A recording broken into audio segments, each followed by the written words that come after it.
जय श्री राधे। कल तारीख 17 को सोमवती अमावस्या भी है और कल हरियाली अमावस्या भी है। कल दो पर्व हैं सनातन धर्म के अनुसार। सोमवती अमावस्या को वैसे तो गंगा स्नान करना बड़ा श्रेष्ठ साधन होता है, किसी भी नदी में स्नान करना, परंतु नियमानुसार इस समय चतुर्मास चल रहा है और इस समय नदियों में स्नान करना वर्जित होता है।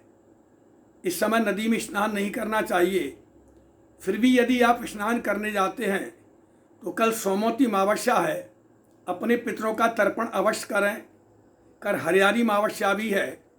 किसी भी वृक्ष का पूजन करने से कल बिलपत्र का पूजन करें, परंतु कल बिलपत्र तोड़ना नहीं चाहिए।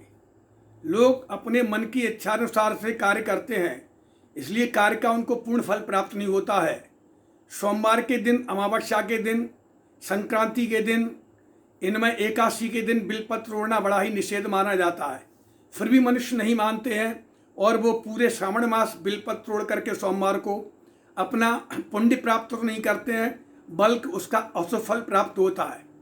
कल यदि आप गंगा स्नान नहीं कर सकते हैं, किसी नदी में स्नान नहीं कर सकते हैं, तो स्नान करते समय अपने किसी भी पात्र में स्नान करें।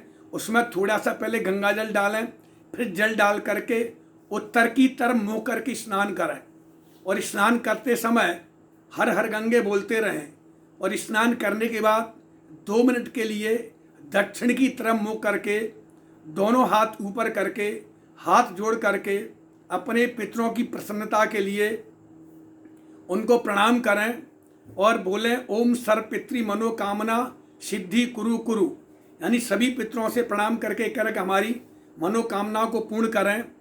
कल पितरों का तर्पण करने से बड़ा ही लाभ प्राप्त होता है।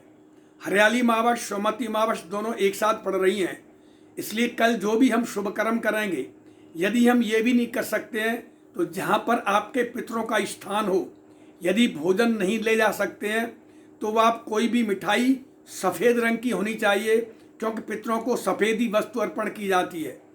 एक पान पर 2 सफ़ेद मलाई या खोए के लड्डू रख करके, उसी पर 2 लौंग और 2 इलायची रख करके, एक पान पर थोड़ा कपूर रख करके, जहाँ पर पितरों का स्थान हो पहले वहाँ पर भोग लगाएं, फिर कपूर से जला करके उनकी आरती करके और उनसे प्रार्थना करें ओम सर्व पितृ मनोकामना सिद्धि कुरु कुरु।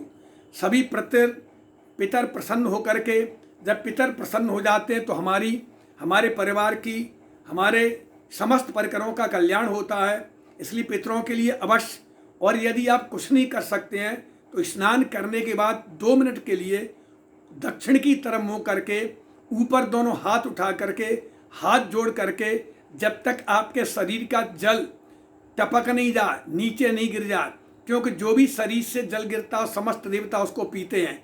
और कल सोमवती अमावस्या है, हरियाली अमावस्या है, ऐसे शुभ अवसर पर आप 2 मिनट भी पितरों की प्रसन्नता के लिए, वैसे तो स्नान करने के बाद शरीर को तुरंत नहीं पहुंचना चाहिए, जब तक शरीर का जल नहीं समाप्त हो जाए तब तक पितरों का ध्यान करना चाहिए, देवताओं का ध्यान करना चाहिए। इन कर्मों को यदि हम शुभ कर्मों को कल करेंगे तो पूर्ण फल की प्राप्ति होगी। सोमवती अमावस्या के स्नान का फल प्राप्त हो जाएगा। जय श्री राधे।